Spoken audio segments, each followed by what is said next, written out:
ओम विश्वानि देव सवितुर्दुरतानि पराशु यद्भद्रं तन्नयाशु।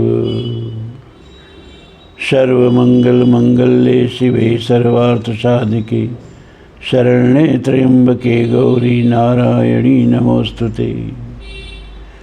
वर्णानाम् अर्थसंघानां रसानां छन्दसामपि मंगलानां च कर्तारो वन्दे वाणी विनायको। यस्यांके च विभाति भूधरसुता देवा पगामस्तके भाले बालविधुर्गले च गरणं यस्योरसिव्यालराट्। सोऽयं भूतविभूषणः सुरवरः सर्वाधिपः सर्वदा सर्वः सर्वगतः शिवः शशिनिभः श्रीशङ्करः पातु माम्।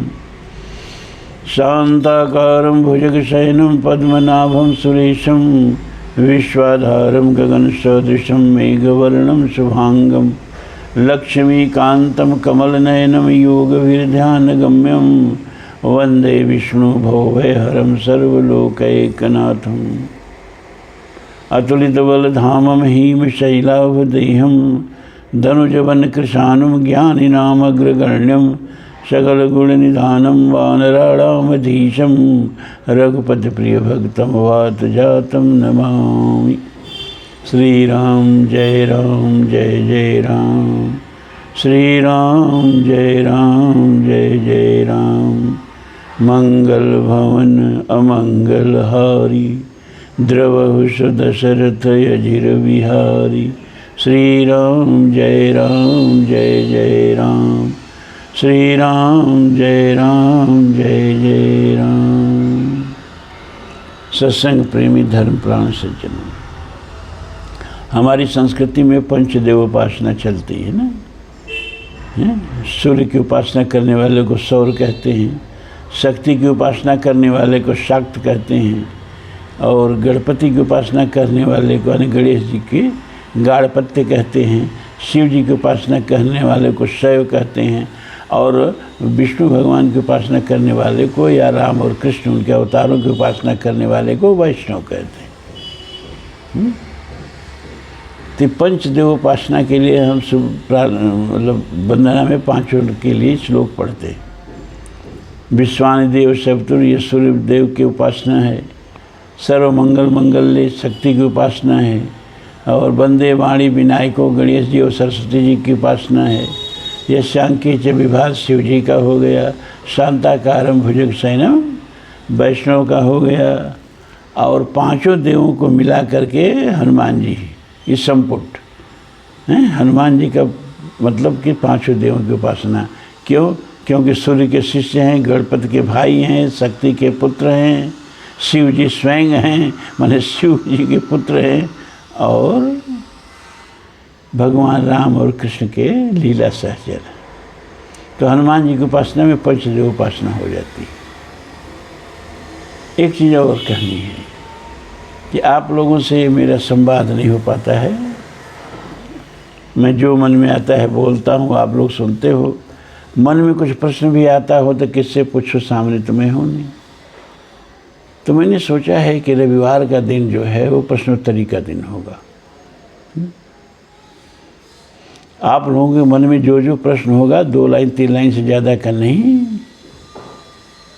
उसको आप लोग लिख करके एक आदमी चुन लीजिए जो व्हाट्सएप का सही प्रयोग करते हों, और जो 2-3 अक्षर के 2-3 लाइन का जो है उसको टाइप कर सकते हों। उनको मेरा व्हाट्सएप नंबर दे दीजिए। जानते ही हैं सब लोग, त्रिपाठी जी से ले लीजिए, मिश्रा जी से ले लीजिए। कोई एक्सपर्ट आदमी, मिश्रा जी काम नहीं कर पाएंगे, हम जानते हैं, वो टाइप नहीं कर पाएंगे ठीक से। जो आपके में थोड़ा एक्सपर्ट हों, टाइप वगैरह कर सकते हों, तो वो जो प्रश्न जिसके मन में आए उनको दे दें। बाकी नीचे अपना नाम जरूर लिखे, ताकि प्रश्न पूछने वाले का नाम भी मुझ तक आए। तो रविवार को मैं उन प्रश्नों का उत्तर दे दिया करूँगा। तो रविवार का दिन प्रश्नोत्तर का दिन रहेगा। इसी बहाने आप लोगों से मेरा संवाद हो जाया करेगा, है ना। और आज से ही जो मन में प्रश्न आए उसको करके एक आदमी चुन लीजिए जो ये दायित्व आप लोगों में निभाए।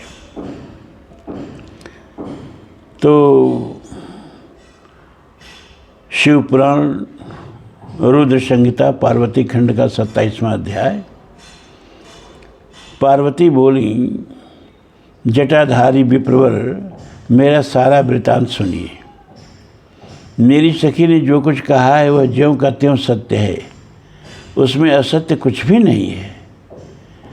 मैं मन, वाणी और क्रिया द्वारा सत्य ही कहती हूँ, असत्य नहीं। मैंने साक्षात पति भाव से भगवान शंकर का ही वर्ण किया है। यद्यप जानती हूँ वह दुर्लभ वस्तु भला मुझे कैसे प्राप्त हो सकती है, तथापि मन की उत्कंठा से विवश हो मैं तपस्या कर रही हूँ।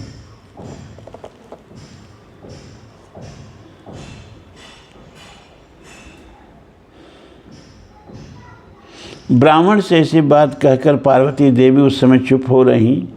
तब उनकी वह बात सुनकर ब्राह्मण ने कहा, ब्राह्मण कौन?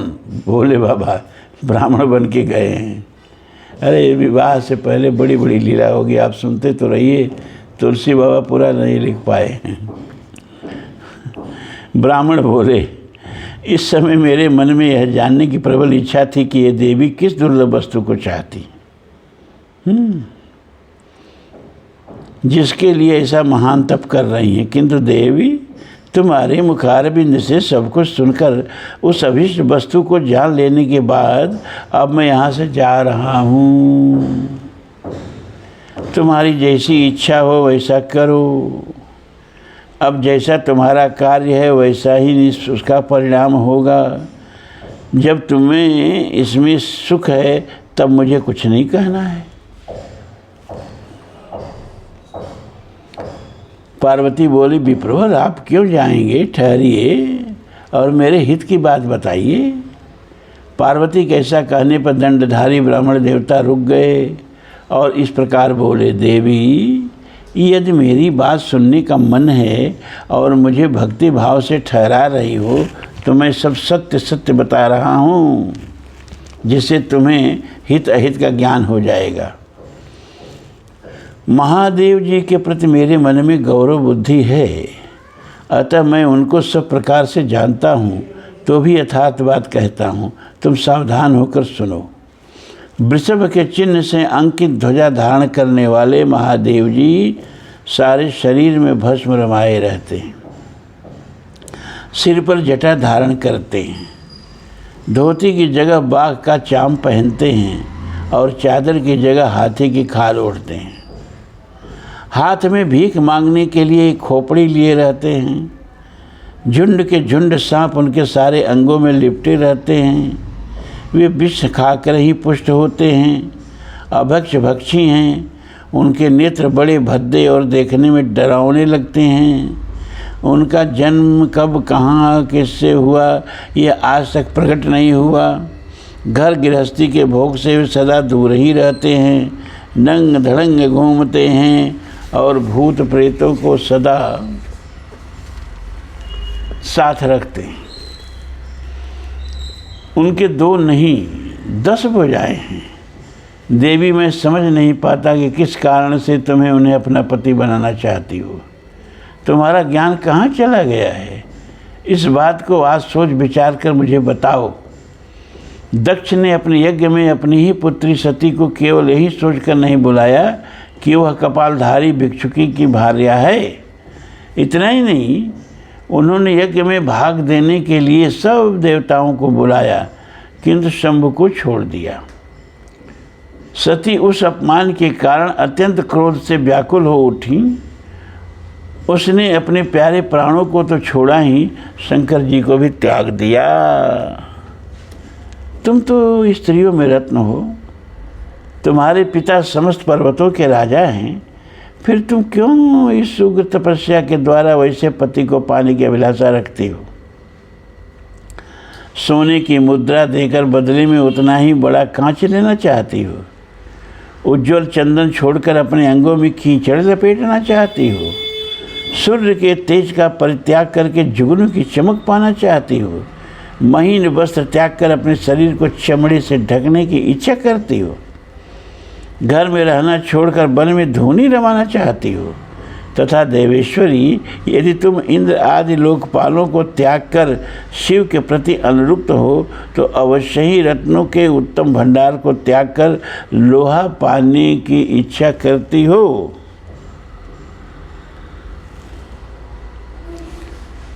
लोक में इस बात को अच्छा नहीं कहा गया है। शिव के साथ तुम्हारा संबंध मुझे उस समय परस्पर विरुद्ध दिखाई देता है।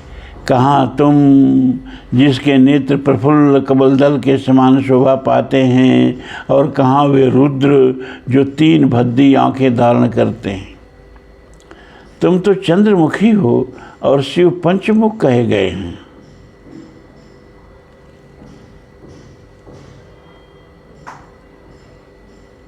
तुम्हारे सिर पर दिव्य वेड़ी सर्पणी विषय शोभा पा रही है, परंतु शिव के मस्तक पर तो जटाजूट बताया जाता है, वह प्रसिद्ध ही है।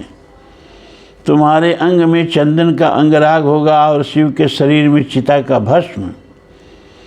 कहाँ तुम्हारी सुंदर मृदुल साड़ी और कहाँ शंकर जी के उपयोग में आने वाली हाथी की खाल। कहाँ तुम्हारे अंगों में दिव्य आभूषण और कहाँ शंकर के सर्वांग में लिपटे हुए सर्प। कहाँ तुम्हारी सेवा के लिए उद्यत रहने वाले संपूर्ण देवता और कहाँ भूतों की दी हुई बलि को पसंद करने वाले शिव। कहाँ तो मृदंग की मधुर ध्वनि और कहाँ डमरू के डिमडिम। कहाँ भेरियों की समूह की गड़गड़ाहट और कहाँ अशुभ श्रृंगी नाद। कहाँ ढाक का शब्द और कहाँ अशुभ गलनाद। तुम्हारा यह उत्तम रूप शिव के योग्य कदाप नहीं है।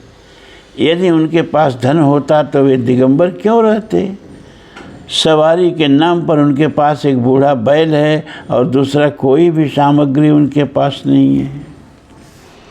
कन्या के लिए ढूंढे जाने वाले वरों में जो नारियों को सुख देने वाले गुण बताए गए हैं, उनमें से एक भी गुण भद्दी आँख वाले रुद्र में नहीं है।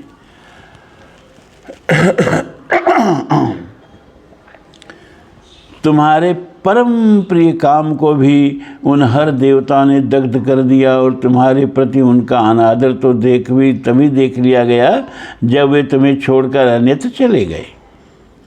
उनकी कोई जाति नहीं देखी जाती, उनमें विद्या तथा ज्ञान का भी पता नहीं चलता। पिशाच ही उनके सहायक है और विष तो उनके कंठ में ही दिखाई देता है। वे सदा अकेले रहने वाले और विशेष रूप से विरक्त हैं। इसीलिए तुम्हें हर के साथ अपने मन को नहीं जोड़ना चाहिए। कहाँ तुम्हारे कंठ में सुंदर हार और कहाँ उनके गले में नरमुंडों की माला। देवी, तुम्हारे और हर के रूप आदि सब एक दूसरे के विरुद्ध हैं, अतः मुझे तो यह संबंध नहीं रुचता।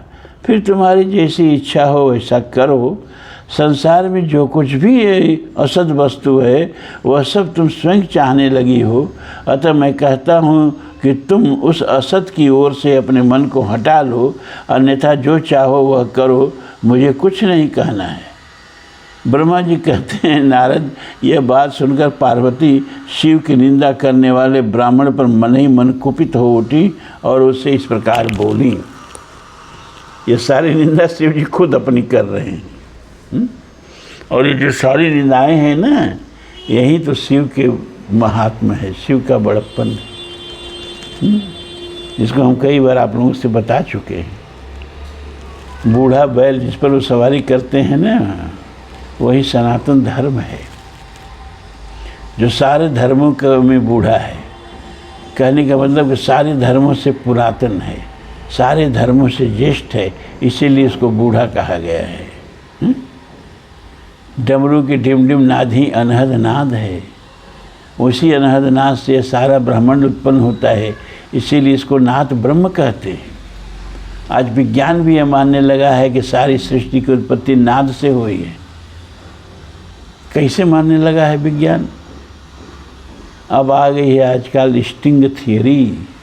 स्ट्रिंग थियरी का मतलब भी कि वैज्ञानिक पता लगाने लगे ना कि सृष्टि का मूल कण क्या है। एक बार मिश्रा जी हमसे पूछे कि हम पूछना चाहते थे, पूछ नहीं पाए। तो क्या पूछना चाहते थे कि हम लोग जो अन्न खाते हैं, चावल दाल वगैरह, वो भी परमाणु से बना है। उनकी समझ में ही नहीं आया कि परमाणु तो कंकड़ की तरह तो दांत में लग नहीं रहा है। परमाणु से चावल दाल रोटी सब्जी हम जो भोजन करते हैं वही परमाणुओं से बना है। इसी तरह के प्रश्नों के लिए हम रविवार का दिन रखना चाहते हैं। चलते फिरते प्रश्नों का उत्तर देना और व्यास के पीठ पर प्रश्न बैठ के उत्तर देने में बड़ा अंतर होता है। और अगर रविवार को प्रश्न नहीं आया ना तो हम रविवार को रेस्ट डे रख देंगे, समझेंगे कि आज कोई भक्त लोग कुछ पूछना नहीं चाहते हैं, चलो आराम करते हैं। इसलिए अगर रविवार को भी सत्संग जारी रखना चाहते हैं, हमसे कुछ सुनना चाहते हैं, तो रविवार को कुछ न कुछ प्रश्न आने चाहिए। उन्हीं प्रश्नों पर ही हमारा प्रवचन होगा।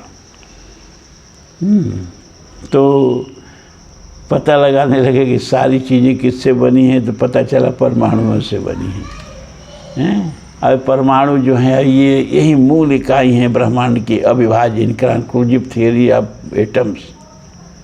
डाल्टन का एक सिद्धांत आया कि परमाणु विभाजित नहीं, लेकिन वो देखते देखते टूट गया इलेक्ट्रॉन प्रोटॉन न्यूट्रॉन में। ये भी मूल कण मिल गए, वो देखते देखते टूट गए क्वार्क में। 3 क्वार्क मिल के प्रोटॉन बनाते हैं, 3 क्वार्क मिल के ही न्यूट्रॉन बनाते हैं।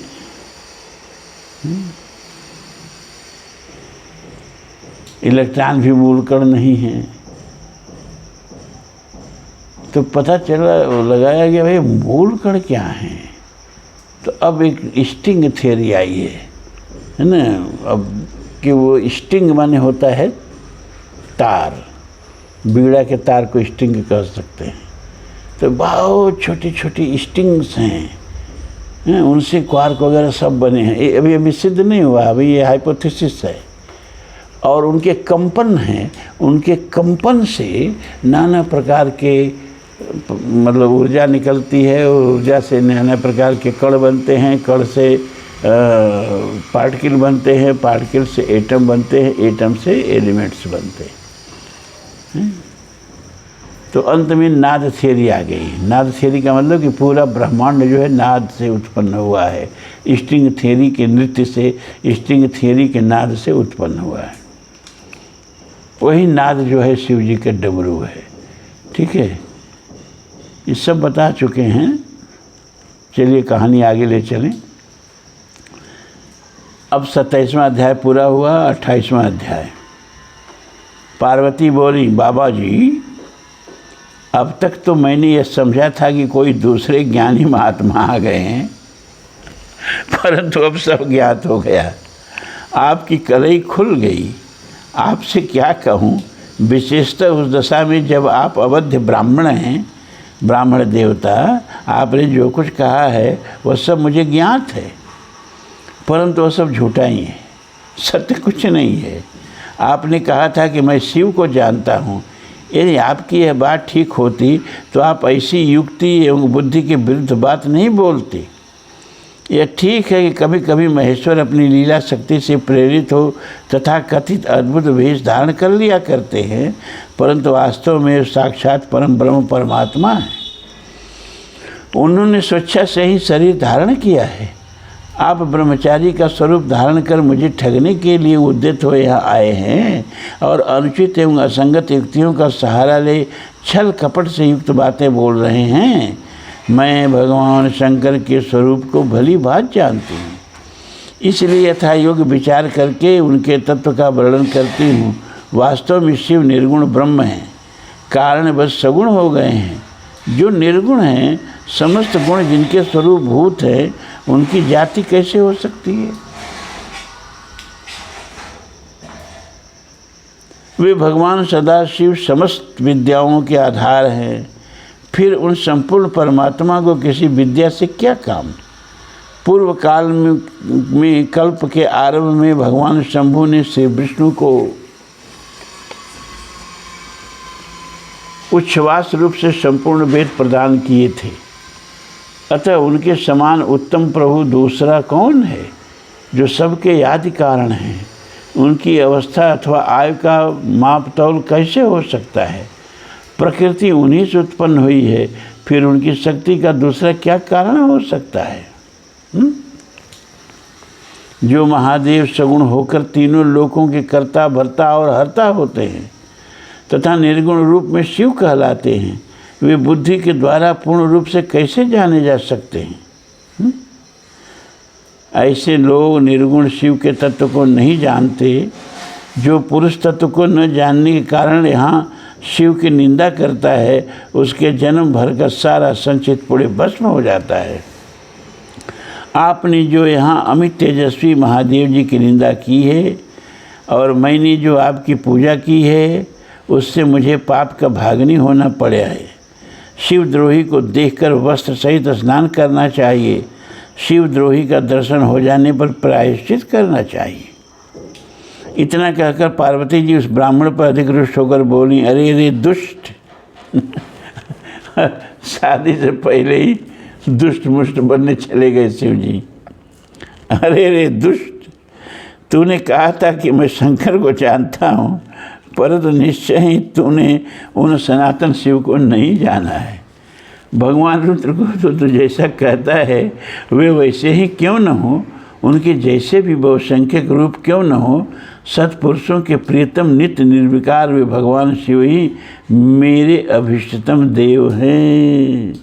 वे भक्त वत्सल सर्वेश्वर शिव ही हम सबके परमेश्वर हैं। दीनों पर अनुग्रह करने वाले उन महादेव को ही प्राप्त करने की मेरी इच्छा है। ब्रह्मा जी कहते हैं, नारद ऐसा कहकर गिरिराज नंदिनी गिरिजा चुप हो गई और निर्विकार चित्त से भगवान शिव का ध्यान करने लगी। देवी की बात सुनकर वह ब्रह्मचारी ब्राह्मण ज्यों ही कुछ फिर कहने के लिए उद्यत हुआ, त्यों ही शिव में आसक्त चित्त होने के कारण उनकी निंदा सुनने से विमुख हुई पार्वती अपनी सखी विजया से बोली। क्या बोली भाई? पार्वती ने कहा, सखी, इस अधम ब्राह्मण को यत्नपूर्वक रोको, यह फिर कुछ कहना चाहता है। यह केवल शिव की निंदा ही करेगा और शिव की निंदा करता है, केवल उसी को पाप नहीं लगता। जो उस निंदा को सुनता है वह भी पाप का भागी होता है। न केवलम भवेत पापम निंदा कर्तु शिवस्य ही, यो वै श्रोति तन्निंदाम पाप भाकम स भवेदिह। शिव का निंदा करने वाला ही पाप का भागी नहीं होता है, जो शिव की निंदा सुनता है वह भी पाप का भागी होता है। भगवान शिव के उपासकों को चाहिए कि वो शिव की निंदा करने वालों का सर्वथा वध करें। यदि वह ब्राह्मण हो तो उसे अवश्य ही त्याग दें और स्वयं उस निंदा के स्थान से शीघ्र दूर चले जाएं। यह दुष्ट ब्राह्मण फिर शिव की निंदा करेगा। ब्राह्मण होने के कारण यह बद्ध तो है नहीं, अतः त्याग देने योग्य है। किसी तरह भी इसका मुंह नहीं देखना चाहिए। यही सब सुनने के लिए शिव जी गए थे। इस स्थान को छोड़कर हम लोग आ जाएं, किसी दूसरे स्थान में शीघ्र चले चलें, जिससे फिर इस अज्ञानी के साथ बात करने का अवसर न मिले।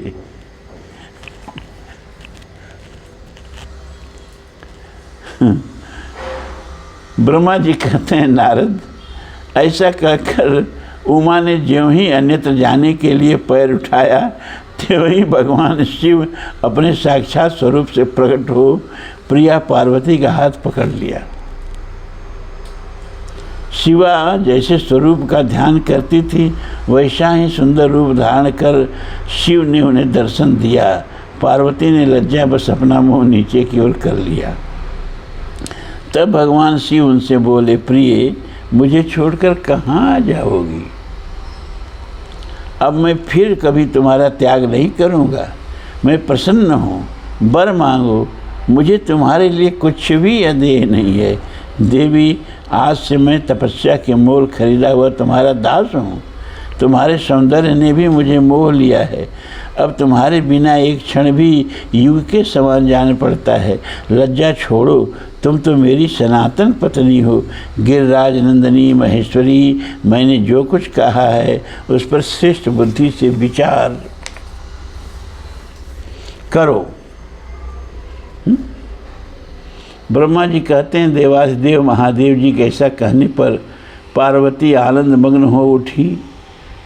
उनका तपस्या जनित पहले का सारा कष्ट मिट गया। मुनि श्रेष्ठ सती साध्वी पार्वती की सारी थकावट दूर हो गई, क्योंकि परिश्रम का फल प्राप्त हो जाने पर प्राणी का पहले वाला सारा श्रम नष्ट हो जाता है। 28वां अध्याय पूरा हुआ। अब 29वां अध्याय भी देख लिया जाए। शिव और पार्वती की बातचीत, शिव का पार्वती के अनुरोध स्वीकार करना। ब्रह्मा जी कहते हैं, नारद परमात्मा हर की यह बात सुनकर और उनके आनंददायी रूप का दर्शन पाकर पार्वती को बड़ा हर्ष हुआ। उनका मुख प्रसन्नता से खिल उठा। वे बहुत सुख का अनुभव करने लगीं। फिर वहाँ साध्वी शिवा ने अपने ही पास खड़े हुए भगवान शिव से कहा, देवेश्वर, आप मेरे स्वामी हो। प्रभु, पूर्व काल में आपने जिसके लिए हर्षपूर्वक दक्ष के यज्ञ का विनाश किया था, उसे क्यों भुला दिया था? वे ही आप हैं, वही मैं हूँ। देव देवेश्वर, इस समय मैं तारकासुर से दुख पाने वाले देवताओं के कार्य की सिद्धि के लिए रानी मेनका के गर्भ से उत्पन्न हुई।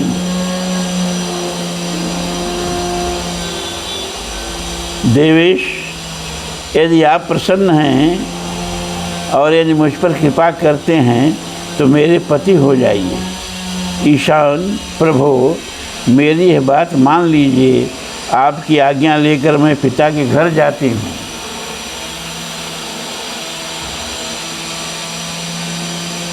अब आप अपने विवाह रूप उत्तम विशुद्ध यश को सर्वत्र विख्यात कीजिए।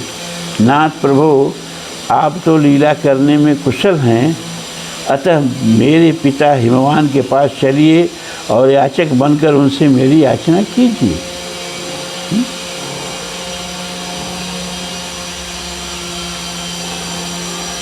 पार्वती की ऐसी बात सुनकर भगवान सदाशिव बड़े प्रसन्न हुए और उनसे हंसते हुए प्रेम पूर्वक बोले।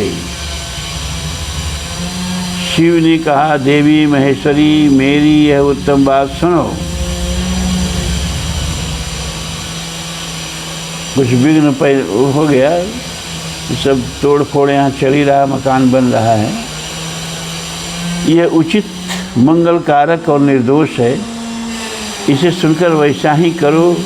वरानने, ब्रह्मा आदि जितने भी प्राणी हैं वे सब अनित्य हैं। भामनी, यह सब जो कुछ दिखाई देता है इसे नश्वर समझो। मैं निर्गुण परमात्मा ही गुणों से युक्त हो एक से अनेक हो गया हूँ। मैं स्वतंत्र हूँ, परंतु तुमने मुझे परतंत्र बना दिया है।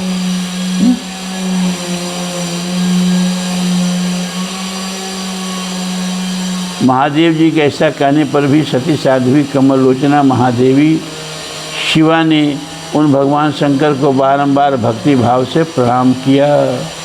पार्वती बोली, नाथ आप आत्मा हैं और मैं प्रकृति, इस विषय में विचार करने की कोई बात नहीं। हम दोनों स्वतंत्र और निर्गुण होते हुए भी भक्तों के अधीन होने के कारण सगुण हो जाते हैं। शंभो प्रभो, आपको प्रयत्नपूर्वक मेरी प्रार्थना अनुसार कार्य करना चाहिए। शंकर, आप मेरे लिए याचना करें और हिमवान को दाता बनने का सौभाग्य प्रदान करें। महेश्वर, मैं सदा आपकी भक्त हूँ, अतः मुझ पर कृपा कीजिए। नाथ, सदा जन्म से मैं ही आपकी पत्नी होती रही हूँ। आप परम ब्रह्म परमात्मा हैं, निर्गुण हैं, प्रकृति से परे हैं, निर्विकार, निरीह और स्वतंत्र परमेश्वर हैं, तथापि भक्तों के उद्धार में संलग्न होकर यहाँ सगुण भी हो जाते हैं। स्वात्मा राम होकर लीला बिहारी बन जाते हैं। नाथ, महान अद्भुत लीला करके लोकों में अपने सुयश का विस्तार कीजिए, जिसे गागा कर लोग अनायास ही भवसागर से पार हो जाए। ब्रह्मा जी कहते हैं, नारद ऐसा कहकर गिरजा ने महेश्वर को बार बार प्रणाम किया और मस्तक झुकाकर हाथ जोड़े हुए चुप हो गईं। उनके ऐसा कहने पर महात्मा महेश्वर ने लोक लीला का अनुसरण करने के लिए वैसा ही करना स्वीकार कर लिया। पार्वती ने जो कुछ कहा था उसी को प्रसन्नतापूर्वक करने के लिए उद्यत होकर वे हंसने लगे। तदनंतर हर्ष भरे हुए शंभु अंतर्धान हो कैलाश को चले गए। उस समय काली के विरह से उनका चित्त उन्हीं की ओर खिंच गया था। कैलाश पर जाकर परमानंद में निमग्न हुए महेश्वर ने अपने नंदी आदि गणों से वह सारा वृत्तांत कह सुनाया। वे भैरववाद सभी गण भी वह स्वयं भी वह सब समाचार सुनकर अत्यंत सुखी हो गए और महान उत्सव करने लगे। नारद, उस समय वहाँ महान मंगल होने लगा, सबके दुख नष्ट हो गए तथा रुद्र को भी पूर्ण आनंद प्राप्त हुआ। 29वां अध्याय समाप्त। अब आज यहीं तक।